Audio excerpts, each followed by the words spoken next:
PCB board में लगा all IC के बारे में जानकारी देंगे।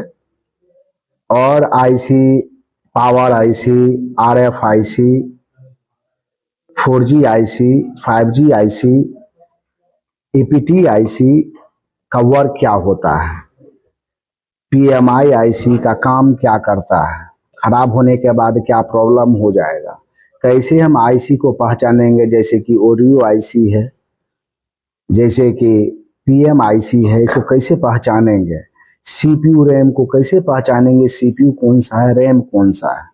तो हम सबसे पहले इस मोबाइल में हम चालू करते हैं। तो हम सबसे पहले मोबाइल के अंदर में 3 प्रकार का सेक्शन होता है। एक होता है पावर सेक्शन, दूसरा होता है नेटवर्क सेक्शन और तीसरा होता है डाटा सेक्शन। तो सबसे पहले हम लोग पावर सेक्शन के बारे में जानेंगे। तो पावर सेक्शन में देखेंगे कि पीएमआई BQIC लगा हुआ है। यहाँ पे तो देखते हैं ये BQIC है, इसी के अंदर चार्जिंग आईसी और DC to DC converter IC और फ्यूल गेज आईसी इसी के अंदर मर्ज होता है। इसको BQIC कहते हैं। और यहाँ से VPH आउट होता है, BOB क्वाइल इसको बोलते हैं।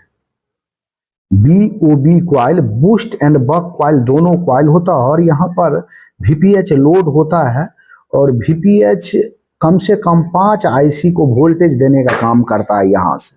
तो हम यहाँ से देखेंगे कि यहाँ पर पावर आईसी है, PMIC है, यहाँ पर बक क्वाइल से घिरा हुआ है और बक क्वाइल के इर्द गिर्द जो लगा हुआ ये VPH इसके अंदर इन होगा। ये ग्लास आईसी है, चमकीला देख रहे हैं, ये ग्लास आईसी है। और यही PMIC है। इसका काम होता है सीपीयू को वोल्टेज दे करके चलाने का।